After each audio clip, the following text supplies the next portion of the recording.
Assalamualaikum warahmatullahi wabarakatuh. Nama saya Dirun Hakim dari kelas 12 MIPA 4, nomor absen 6. Saya akan menjelaskan tentang perbedaan kritik dan esai. Yang pertama itu pengertian dari teks kritik dan esai tersebut. Teks kritik itu berisi tentang penilaian kelebihan atau kekurangan sebuah karya yang dilakukan secara objektif, disertai dengan data-data pendukung baik sinopsis, alasan logis, dan teori-teori pendukung. Lalu, esai.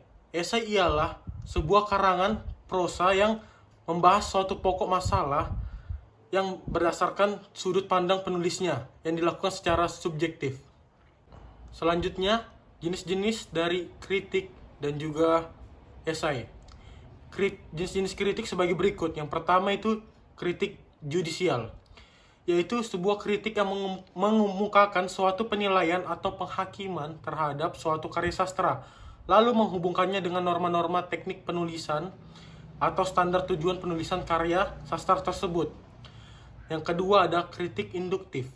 Kritik induktif adalah jenis kritik sastra yang bertujuan mengumpulkan fakta-fakta yang ada hubungannya dengan suatu karya seni, metode, waktu penciptaan, dan menyusunnya menjadi susunan rapi serta melukisnya dengan teratur.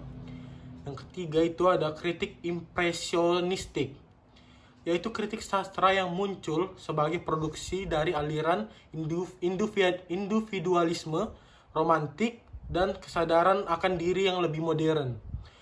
Lalu yang terakhir kritik historis. Seperti yang kita ketahui, histori itu adalah sejarah. Nah, jenis kritik sastra yang mengikuti segala sesuatu yang terjadi atas suatu bentuk sastra dalam periode sejarah sastra. Nah, yang selanjutnya itu esai. Nah, esai sebagai berikut. Esai deskriptif merupakan esai yang mendeskripsikan seorang atau benda. Permasalahan atau hal yang diangkat pada esai ini adalah sebuah benda seperti rumah, alat elektronik, hewan, maupun seseorang.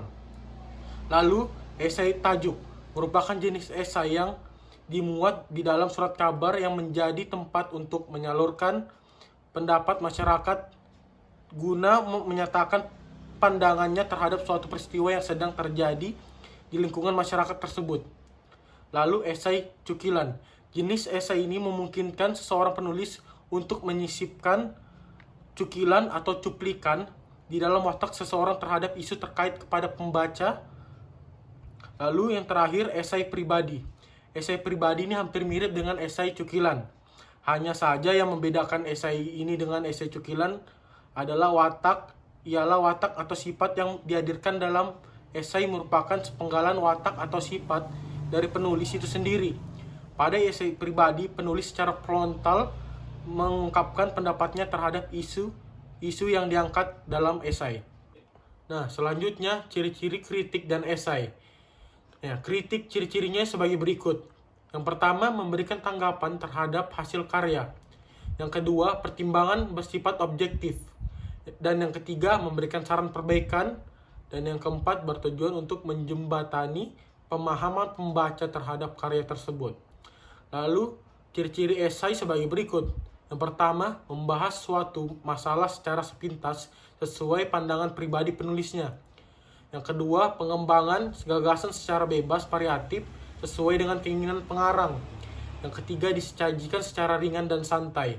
Dan yang keempat, bertujuan untuk membahas suatu masalah secara ringan tanpa harus penyelesaian yang secara tuntas.